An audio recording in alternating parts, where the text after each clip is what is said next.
Okay, so the Gemara that we learned yesterday, we started off with the Gemara, something called Rihata. We translated Rihata as either Chavetz Kedera, which was something we learned about earlier on the other side of the page, which was flour, honey, and oil, a mixture, or this is similar to it in a way that it has the same ingredients, but it maybe has more of the liquid and less of the flour. And maybe that's why it's called Rihata, which means it's runny. Literally, Rihata means to run. And Rava initially wanted to say that there's a difference between the way this Rihata is made by the villagers and the way this Rihata is made in the big cities. The way it's made by the villagers, they add a lot more flour, and therefore it would be the bracha of mezainas. But the way, because the flour would be considered the primary. However, the way it's made by the big cities is that the honey is the main thing, and because of that, there's more honey. Because of that, it is less flour. In other words, there's less flour, which means that the ratio of the other items is a higher ratio. Because if there's less flour, that means that you have a higher percentage of honey, even if you don't add extra honey or you don't add extra oil, but the ratio is going to be much less. And because of that, you see the fact that they don't add so much flour shows that the main thing, the primary thing, is the honey. And therefore, Rava wanted to say that the bracha would be the bracha on honey. What's the bracha on honey? Well, if it's bee honey, it's shahakol. So the Gemara then says that Rava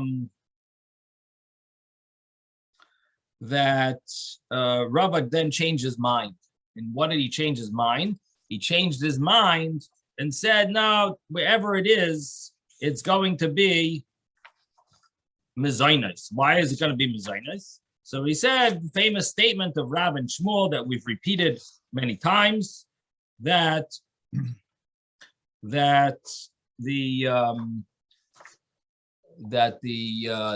whenever there's flour, the flour always takes precedence and is considered primary, it's considered the main food, and therefore it would be considered mezainos.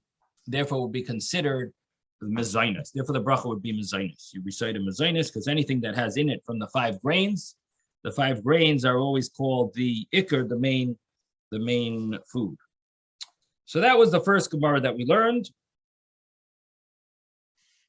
And the next Gemara that we learned, we didn't finish, but we started. It was talking about something called chavitza. And we mentioned that there are different ways of understanding what chavitza is. According to Rashi, this is a bread that was broken into pieces, then it was cooked. And the Gemara differentiates between if it has a kazayas or not.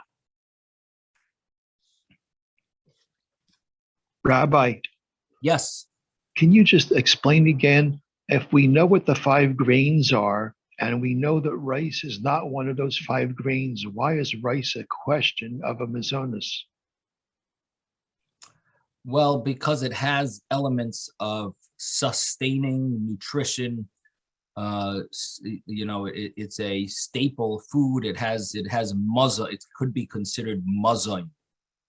It's not from the 7 species. It won't get an al hamichya, but it will get the mezainos.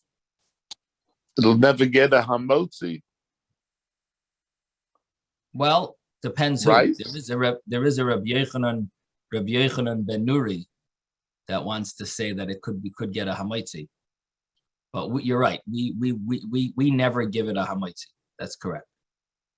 I mean, the 7 fruits that Israel's praised, we don't just to say, well, this one is just as good as dates and figs, so I'm going to include this in the 7, even though it's not one of the 7. So how can we do that with rice? We know what the 5 are, and we know that rice is not one of those 5.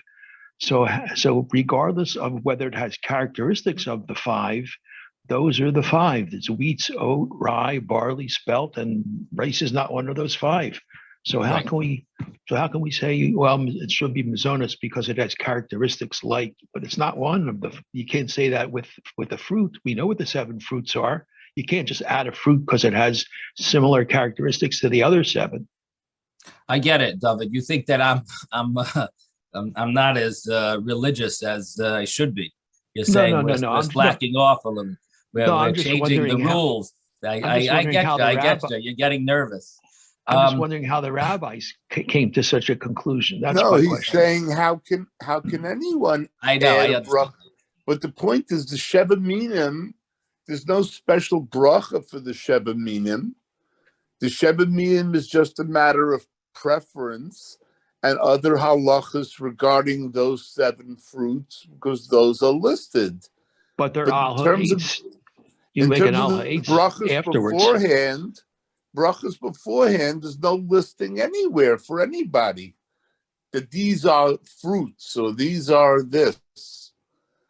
There's no listing anywhere. But those are al ha'etz and al pri ha'etz, whereas rice is not one of the 5. So how did they get an al michya? How did the rabbis come up with an al michya or a mazonis for something that's not clearly one of the 5? That's what I'm questioning. Yeah. So you're asking a good question, and the answer you have to say is what you see here is that the bracha B'rei Mina Mazainos has 0 to do with the things that Israel is blessed with. So this is something that you would write in your notebook, and that you've come up with a conclusion that the special bracha B'rei Mina Mazainos, which was given to certain foods that are called mazoin, which means sustaining, this bracha is not given to foods that are from the 7 species specifically. It's not connected to the 7 species. It has to do with food that we call primary staples of mazoin, and that is the origin of the bracha B'rei Mina Mazainos. So these are things that you will. These are certain rules you're learning from the Gemara. We're seeing how the Gemara understands the brachas. Like the after bracha is obviously very connected to the 7 species, to the extent that it might only connect to the 7 species when they're in their highest form. And that's something that we discussed. We mentioned that if you only recited a Ha'adama on the 7 species, possibly like on the grains, if you only recited a Ha'adama, possibly it won't even get that 7 species special after bracha, because it could be that the after bracha will only be given if it is in its best form, and if it's not, hasn't reached its best form, possibly we don't even give it. So again, what you see here, and these are rules that we're learning, we're seeing them, is that the bracha Mazoines is not connected to the 7 species. The bracha al hamichya and al ha'etz and al hagefen is connected to the 7 species, and there's discussion if it's specifically when the 7 species are in their best form, or does it apply to even when they're a ha'adama? Would it also get a al ha'etz and al ha'adama, al pri ha'adama, and so on? Okay, so I'm just saying, like, you're realizing that they're differentiated. We're changing from what we originally thought or possibly thought. These are certain things that you're seeing. Like, for example, Taisvis, we learned that other Taisvis that talked about benching on a cup of wine. And what we started seeing was there's different ways that there are different mistakes people make, or different ways of understanding. Is the cup of wine connected to the benching? Is that why people use a cup of wine, because they're benching? Or is it connected to the zimun, to having a zimun? And and these are things that you can see from our learning the original Gemaras and the sources here, where we're realizing certain rules that are clarifying what most people wouldn't know for sure. I don't know. Is Mazinus only on the seventh? Is Mazinus because of seventh species? If you ask someone in Shul, they're not going to know that. But because you're learning the Gemara, you're realizing the meaning of Mazinus, what it's connected to, and you're going to have the same thing with the benching on a cup of wine. Is it specifically when there is mazumin, which means at least 3, or if you have 10, or would people, use a cup of wine? And is a mazumin, is a cup of wine connected to only bread, benching on bread, or is it connected to any time that you recite a Berchas Hamazon? Because there are certain scenarios where a person would recite a Berchas Hamazon even not on bread. And would you do a zimun then, even in such scenarios, if something's not bread, according to different views? You keep on saying that the Mazonis is connected to the 7 species. I thought the Mazonis is connected to the 5 species. So I'm saying the Mazonis is not connected to the 7 species, then it's not connected to the 5 species. Now, how do you reconcile this problem that we're dealing with? Is it 5 or 7? So there are 7 species that Eretz Yisrael is blessed with. 2 of those species are grains, and those 2 grains are comprised of all 5 grains, because wheat is a general grain that has in its family spelt, and barley is a general grain that has in its family oats and rye. And so therefore, the 7 species, which consist 2 of them of grain, really consist of an extra 3. So if you really want to call the species that Israel is blessed with, I guess you could really say they're really 10. But the verse clarifies that there's 7, and we just include the other 3. The spelt, the rye, and the oats. We included in those 2 that are mentioned specifically in detail. Okay, does that answer your question, David? I thought the 7 species were the 7 fruits, the figs, dates, pomegranates. Aren't there 7? So Eretz Chita Usa'ira, the land of wheat and barley, the geffen and grapes, Usaina and figs, verimain and pomegranates. Eretz Zeis Shemen, the land of olive oil, udvash, and date honey. So these are the 7. So in those 7, 5 of them are fruits, and 2 of them are grains. The wheat and barley are the first 2 things mentioned in the verse. Eretz chita usa'ira, v'gefen usa'ina v'rimain eretz eis shemen udvash. So that's the verse. So that's I think that clarifies it.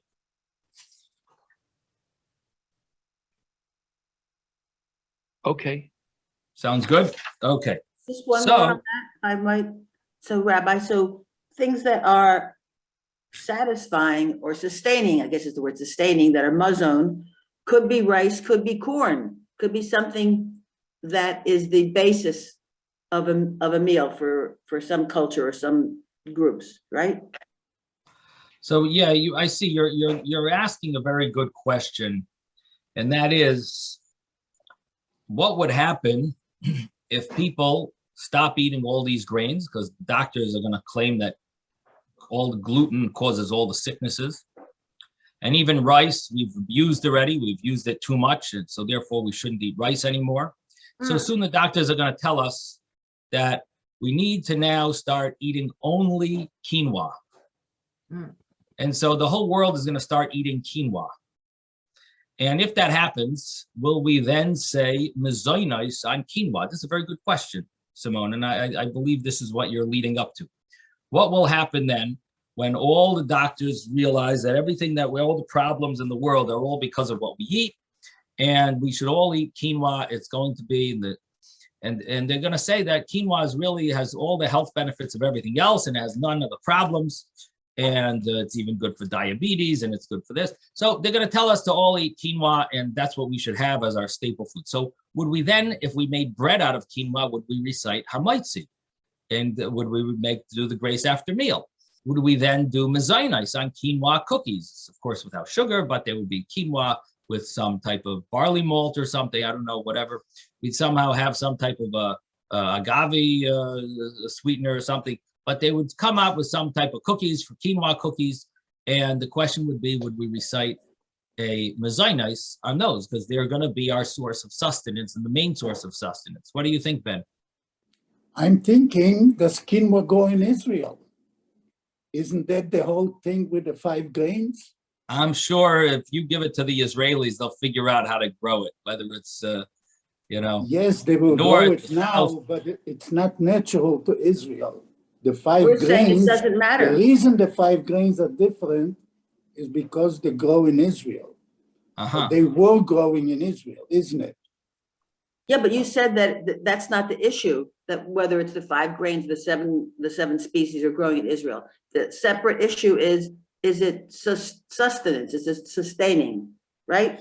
Yeah. Simone, you're talking about the first bracha, and I'm expanding your question to include also grace after meal, ala michya, and just to make it a little more, add to the question.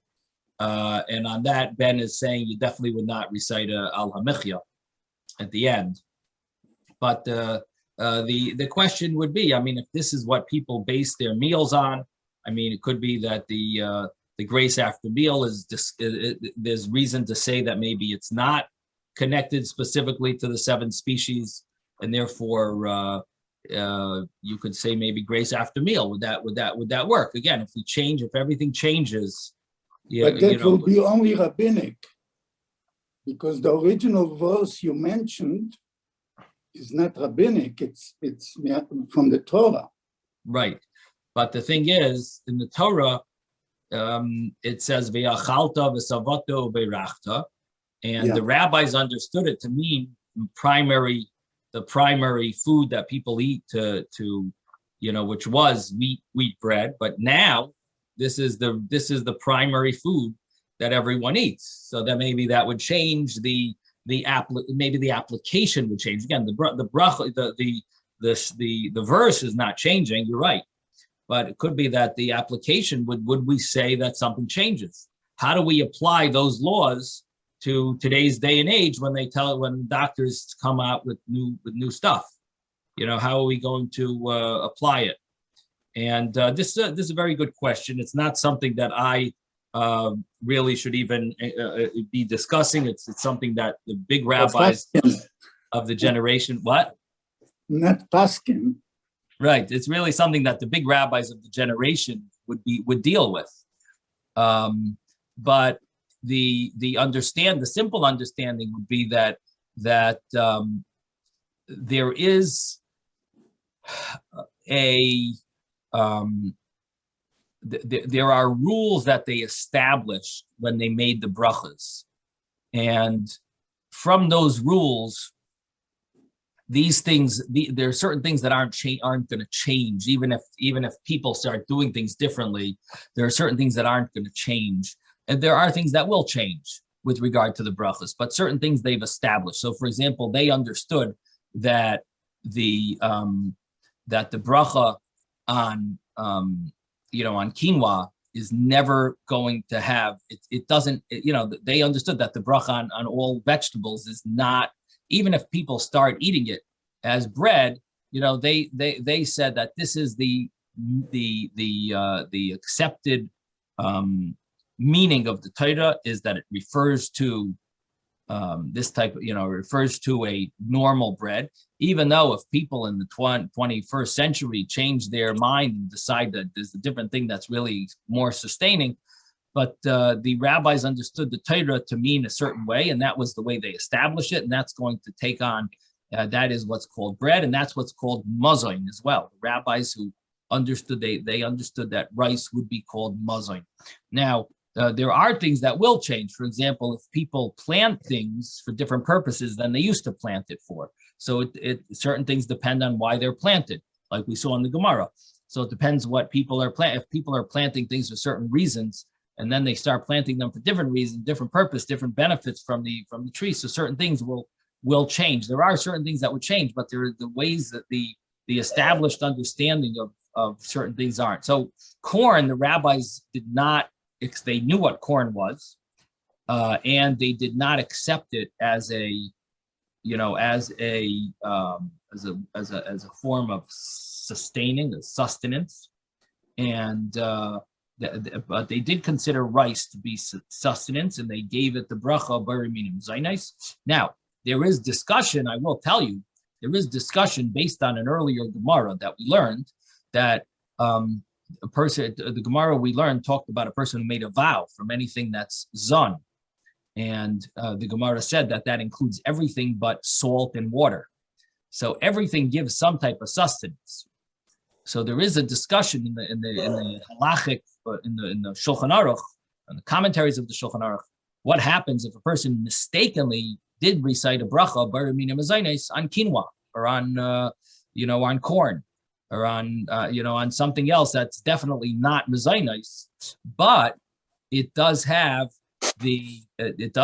elements of sustaining to it. Would it have that element that rice has? Would it be that sustaining, or would it, is it less? That's, we see from the bracha mezainis in the beginning. We don't give it the bracha mezainis, but the fact is that everything does have some element of sustaining, and therefore it's brought in at least in the Mishnah Berurah, that a person is yaitza, he fulfills his obligation if he did recite a bari minim zaynais, even on corn. So you're not wrong by saying corn is also sustaining, but it's not the bracha that we would give it in the beginning. That's for sure. It's not doesn't have that. The rabbis did not give it that level of sustaining that they gave to rice. But again, this is you're asking a very good question. It's something that we probably would need to see how the chief rabbis will deal with these type of questions when they come up, when things start changing, and new methods of eating and diets come into become popular. We're gonna have to see if there's anything that is gonna adapt. Okay, yes, Ben. I wanted to say, when you talk about quinoa becoming the main, what about modified foods? That brings us to modified foods. So it makes the problem even bigger. Yeah, I'm not really sure what it looks like and what the meaning of modified foods is. Is that something you're familiar with? You know how they. I see it written all over the cereal boxes and half the items that you buy in the store.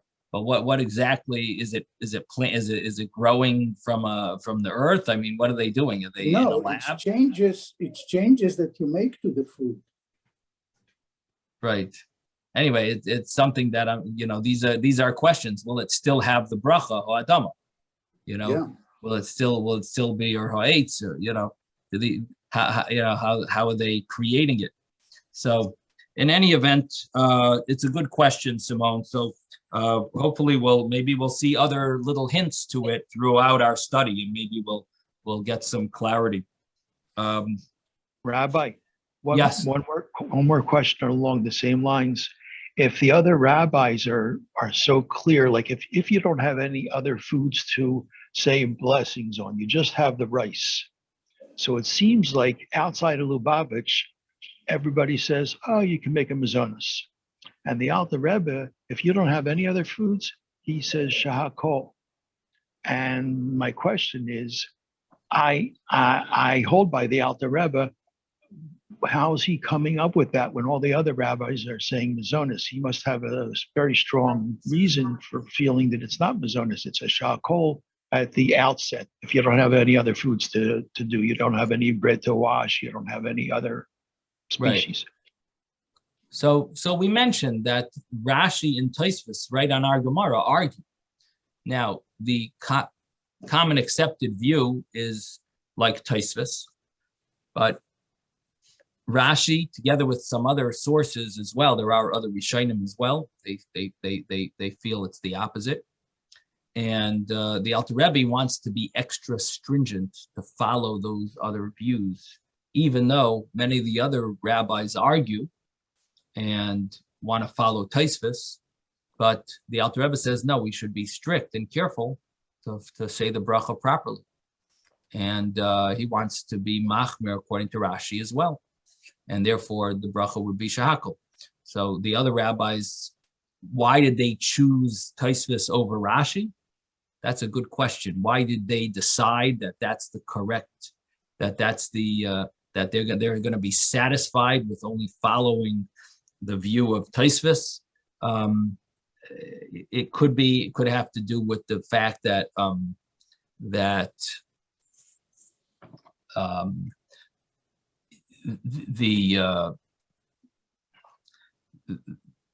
maybe because Tosfos was later, they felt that he saw Rashi and he still, said his thing, because there's they want to follow one of the views. Maybe the Vilna Gaon, was convinced that it's one way and they decided to follow that view. For whatever reason, they've chosen to follow, maybe they added up the opinions and said this is the majority. Maybe they're relying on the fact that it's rabbinic, and therefore you could be lenient. And they decided, let's just pick, one side. Maybe it has something to do with the fact that Oirez today is rice. So maybe they felt that maybe we know what the Gemara meant, because today maybe that was convincing. But for whatever reason, the Alter Rebbe says, I want to be machmer like Rashi, and we follow in that tradition. But there could be a few reasons. It is surprising, actually. I can't really tell you for sure why the others. It is surprising why they don't want to just be machmer. I mean, it's an argument that would seem to be an area where people would just be careful. This is an argument of the commentaries. Let's do something that it fits everyone. So you're asking a good question on them, not on us. It is a good question. Why aren't they being careful for the other views? One last thing, is Rashi considered a posek? Well, his translation of the Gemara, first of all, he was, for sure. But his translation of the Gemara ends, it develops into the final psak. This is the basis of all of halacha, for sure. This is where halacha is based on. It's based on the Gemara.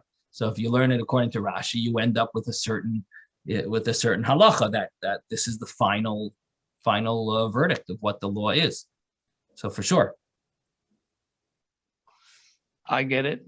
Again, Rashi in Chumash is not giving you not telling you to learn the pasuk this way and decide your halacha based on the way you learn pasuk, because that fits Pshutei Shel Mikra. This is the simple reading of the Chumash for the Ben Chumash Mikra. He's not telling you that if how to paskin. But in Gemara, yes, this is giving you the source of how it's supposed to be, what the halacha is going to come out of this. So it ends up being a psak. Yeah, for sure. No, I wouldn't tell you to go and decide a halacha based on learning Gemara, because you have to know how others, if there's any Gemaras that contradict it, if there's any other opinions about how to learn it. Do we mainly follow the other views? Does everyone argue on Rashi, or are there a few views that agree with Rashi? You'd have to take that into consideration. But that is that's the story here. Is you are asking a good question about rice and why aren't they machmer? I believe it's a good question. Maybe it's something to look into. Why would people not want to follow both the chumras? Why is the Mishnah Berurah leaning towards one view? We'll have to take a look, and maybe in the Mishnah Berurah, what if he gives an explanation why not to be extra machmer. That would be let me see. That would be in chapter 208.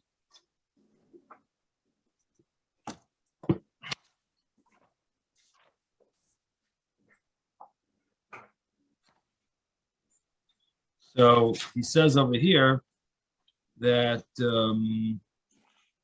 if you cooked it and you cooked it till it becomes a mass, or you ground it, made bread, you would recite Bari Mine Mezainos.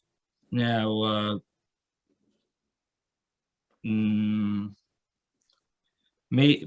so it's not just the Mishnah Berurah. It seems like the Beis Yosef is following this view as well, because he's telling us what to do with Oiris.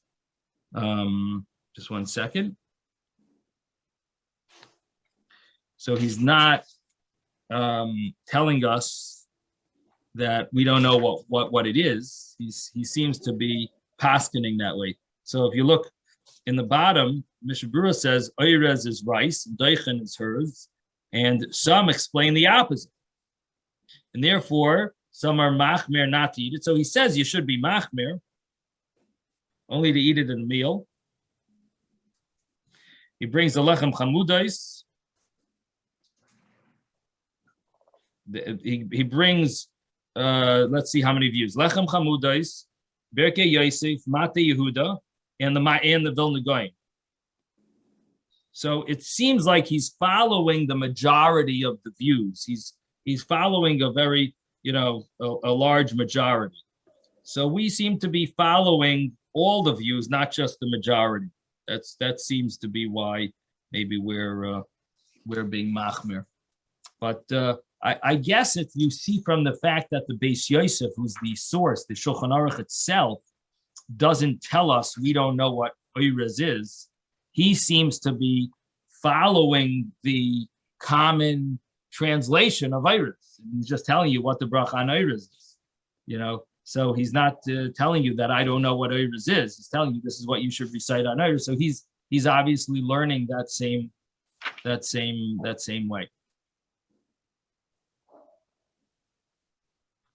So I guess we could look at in the Beis Yosef as well and see how if the Beis Yosef makes a final a final decision, because in the Shulchan Aruch he says what bracha you recite on Oirez, and he does say mezainos.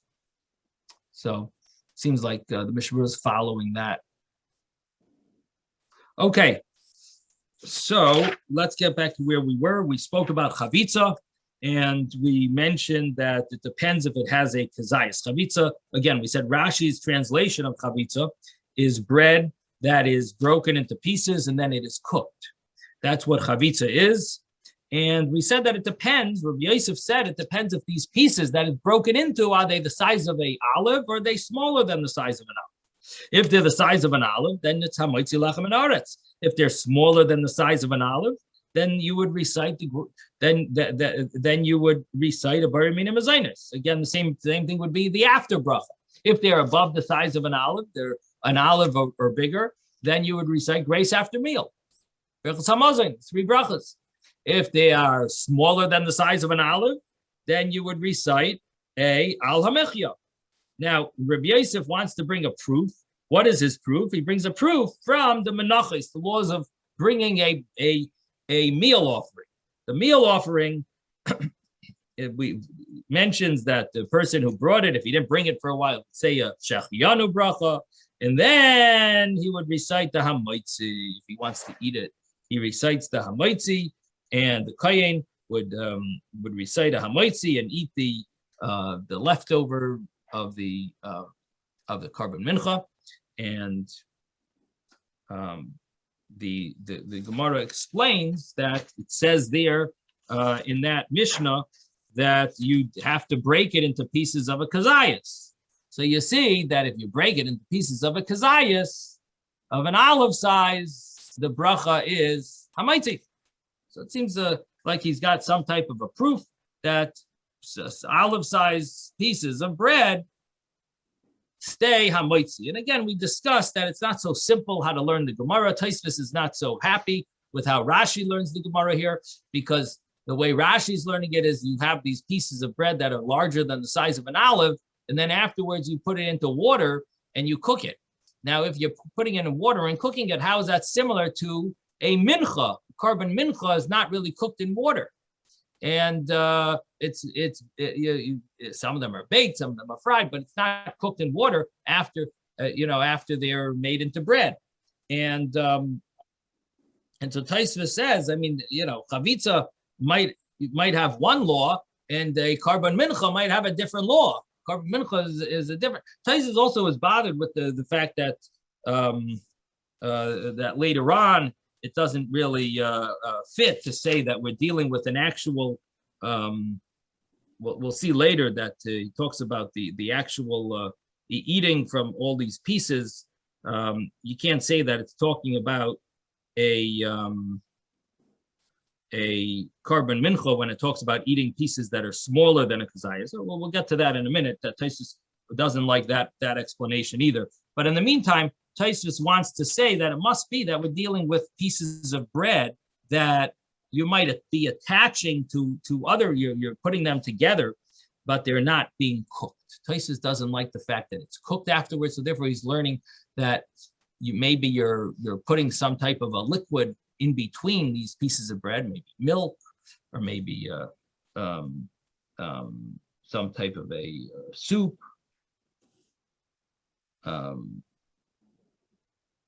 But it's not that it's cooked afterwards.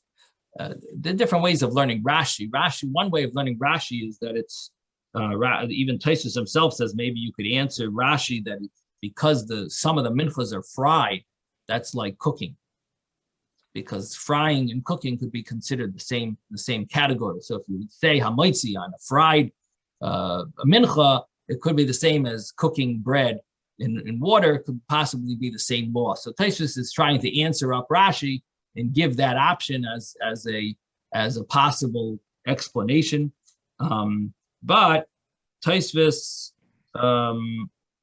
doesn't seem to like it even with that explanation. So Taisus says we're talking about regular bread. There are commentaries that say Rashi's not really arguing on Taisvis, and Rashi's mentioning the chavitza that it's not because it's cooked that it would have this bracha of hamaitzi. Some say that Rashi really agrees with Taisus that even if it's not cooked, it would be the same. If it's bigger than a kazayas, it's hamaitzi. If it's small pieces of bread, you don't say hamaitzi on small pieces of bread. Some want to say that that's what Rashi is learning at this point, at this stage in the Gemara, and it just happens to be chavitza happens to be cooked, but it doesn't necessarily change anything. The fact that it's cooked, there is such an explanation in learning Rashi, Divrei David and the Rishon LeZion. They want to learn Rashi that way, but Taisus understood Rashi that it's because it's cooked. And if it's less than a kazayas, it loses its hamaitzi. It's not called bread anymore, and it ends up being a bracha mizaynais, which means it's not bread, but it's still sustaining food. So Rabbi Yosef gives his proof from the menachos, and there you would break them into a kazayas, and the halacha would be that you would recite a hamaitzi. So he has a little source that on pieces that have a kazayas, you recite a hamaitzi, right? That as long as it has a kazayas. Now,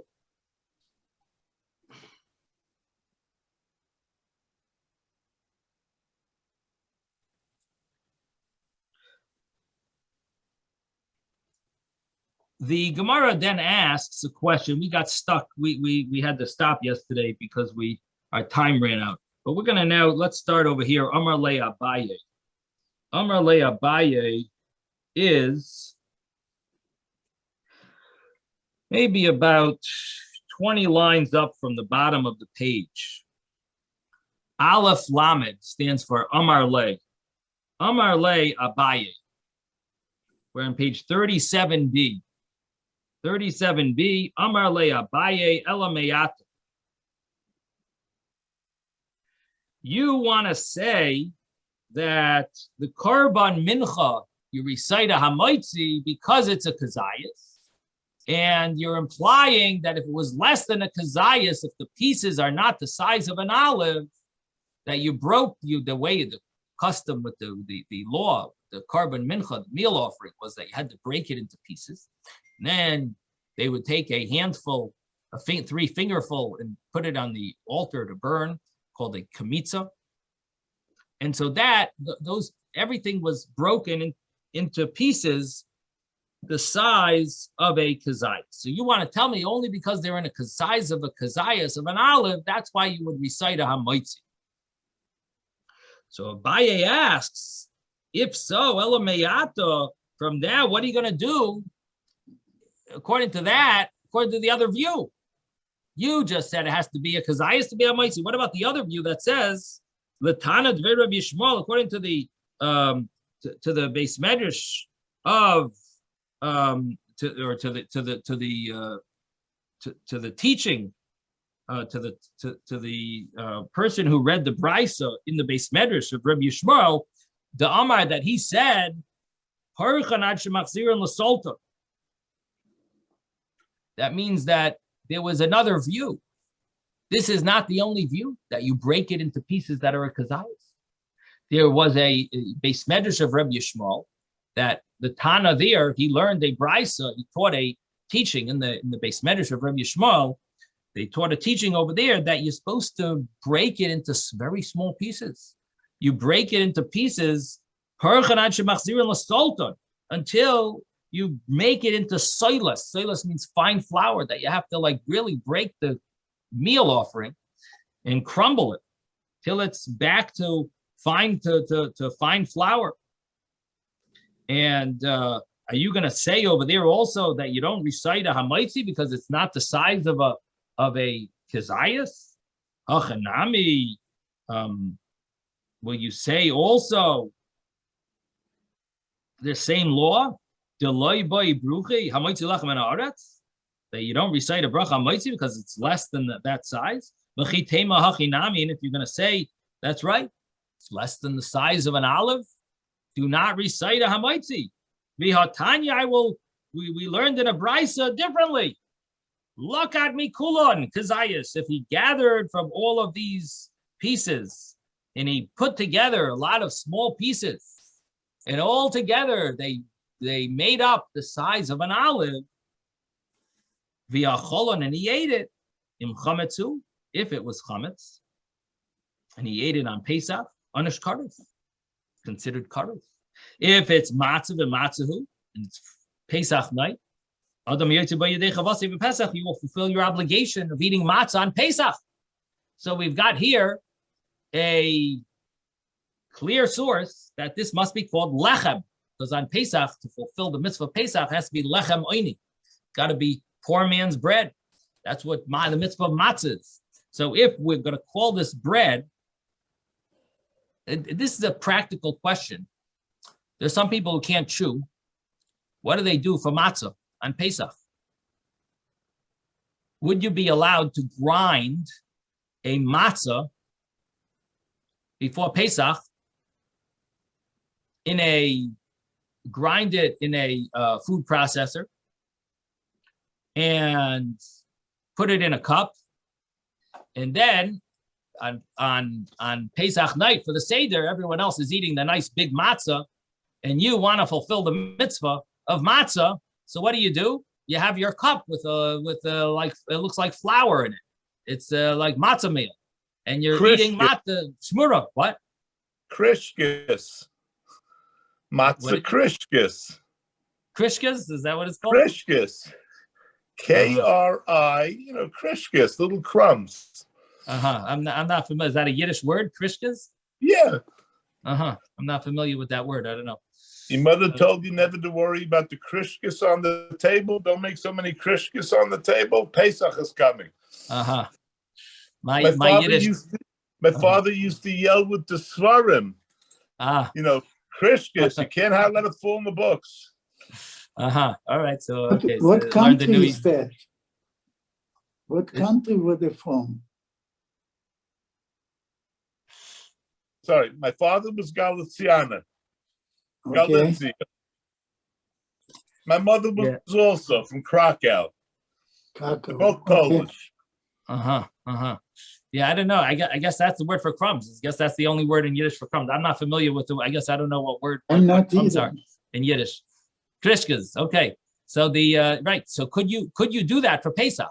Could you grind up a matzah and put it and put it aside. Before Pesach starts, of course, you use your food processor, stick your shmura matzah in the food processor, make sure it's all dry, and could you grind it into flour, krishkas, and put it aside, and then you'll eat it. When everyone else is eating the nice big matzah, you have your little cup of your matzah meal there, and you swallow it. Spoon it. Use a spoon, right? You could eat it. So would that be hamaitzi? So here it mentions that if person did that with the mincha, the carbon mincha, the mincha offering. So the law would be he would fulfill his obligation on Pesach. And you could do that, even though they're very small pieces. But it's considered bread. It's considered lechem. What do you mean? It's krishkas. It's not bread. This is little pieces. So you see clearly that it doesn't, that from the case of the mincha, you see that it doesn't have to be of size of an olive. Even smaller than the size of an olive would be considered a hamait. And this is a big question. It really questions the statement we said before from Rabbi Yosef.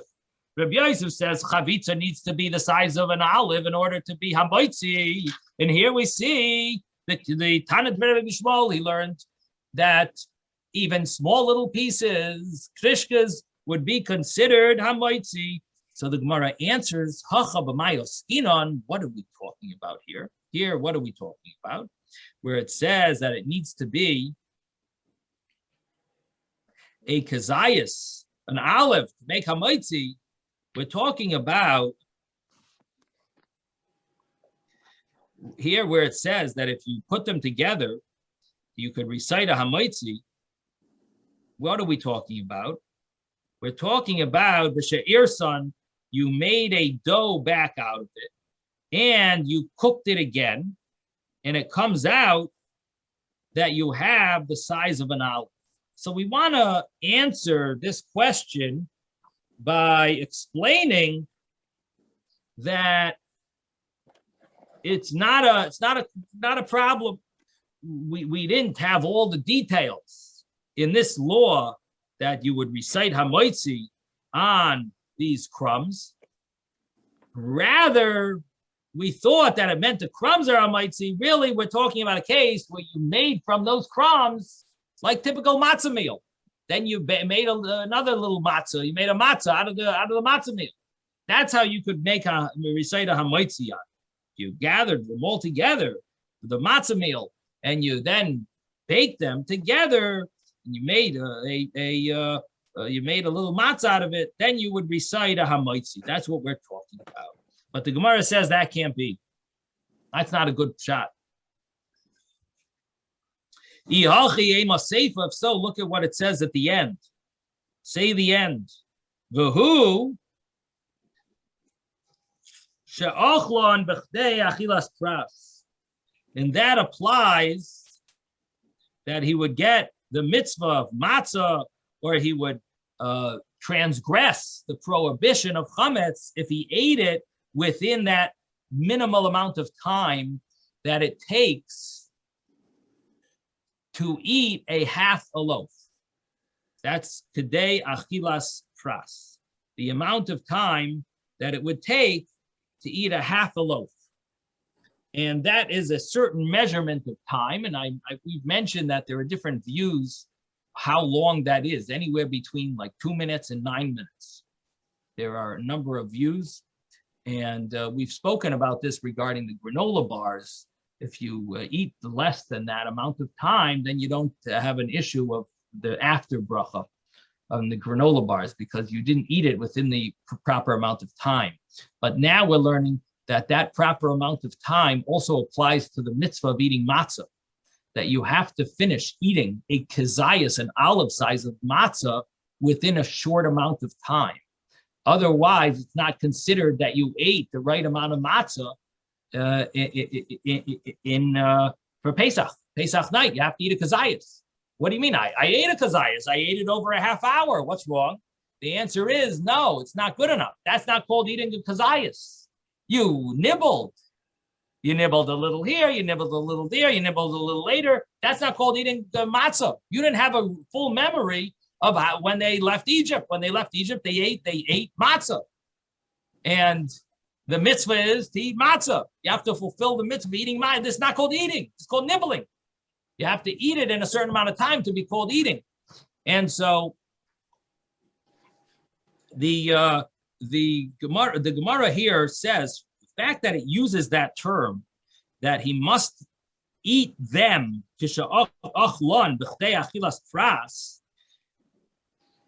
now, if we're talking about that you cooked, you baked the matzah meal into a matzah, again, we're talking about you have small pieces. And we wanted to say, you see, even on small little crumbs, you recite a hamaitzi. The Gemara said, no, you didn't eat small crumbs. You took the matzah meal crumbs and you made another matzah out of it. Added a little water, mixed it together, quickly put it in the oven, made a matzah out of it, hamaitzi. The Gemara asks, you think that's what we're talking about? You can't explain it that way because it says that you have to eat them within the amount of time of eating a half a loaf. However long it takes to eat a half a loaf, that's how long you have to eat this kizayis, this olive size. And why does it say you ate them within the time of eating a half a loaf? It should say you ate it because you made all those crumbs into a matzah. Now it's one singular matzah. If we're talking about crumbs, it says them. You ate them within a certain amount of time. But if we're talking about that, you made it into a matzah, then it should say you ate it within a certain span of time. So again, we're talking about crumbs, and we wanted to say that we're talking about that it was made into a matzah. Those matzah meal crumbs were then baked into a matzah, like is commonly done. They take matzah meal and they make different foods out of the matzah meal. So the Gemara is asking that if we're talking about that you then rebaked it with you rebaked it, how could it be that? How could you say that fits? It doesn't fit the wording. The wording says you ate them, which means the crumbs. And if they're made into a matzah, it should say you ate it, the matzah. It must be that you didn't rebake it into a matzah. It's still crumbs, and therefore it uses the plural. So let me read it inside. V'i b'she'er sonit.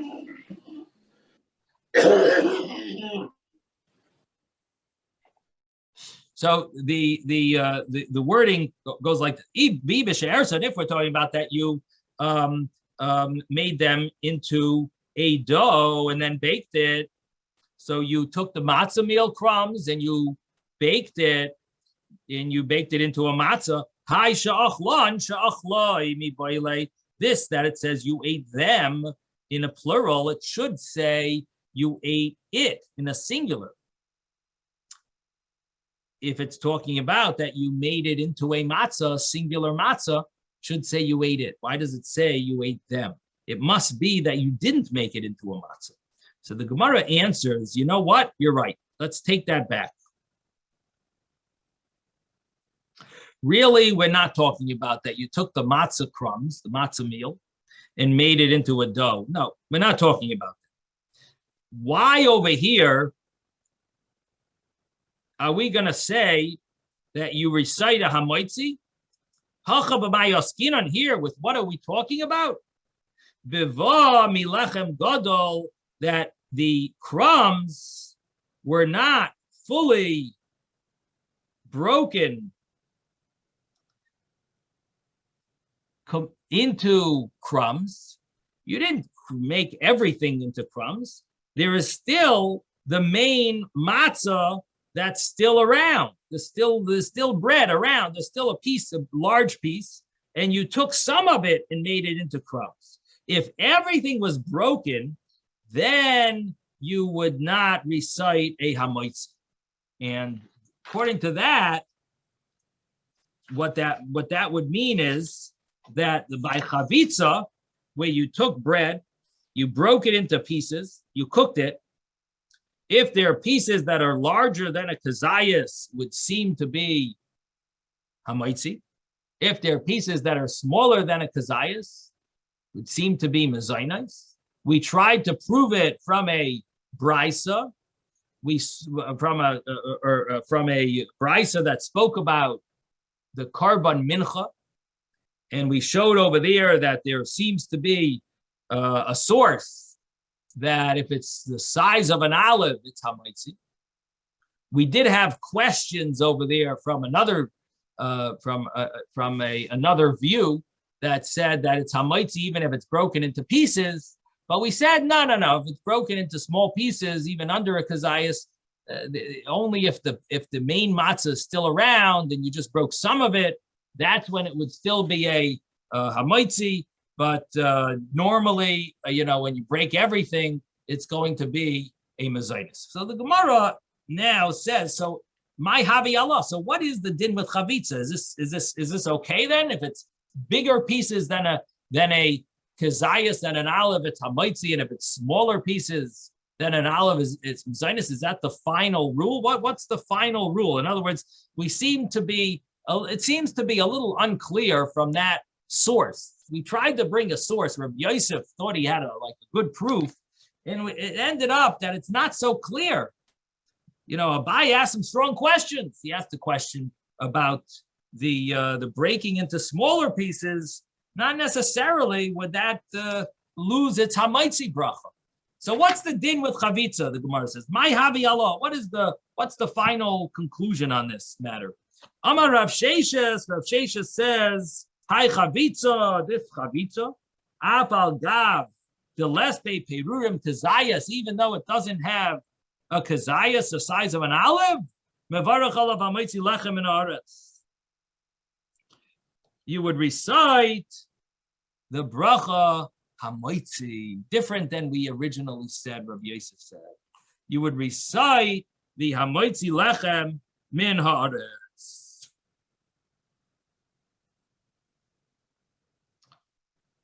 Amar Rava v'hu deika lei teresa denahama. Rava says this, that you would recite a hamaitzi that's as long as it has a appearance of bread. Rabbi, Yes. you said if you broke the matzah, only part of the matzah, you can still say a moitzi. But if you break part of the matzah into pieces, like you said, before Pesach, you cannot use that same matzah on Pesach. Why not? It's not a complete matzah.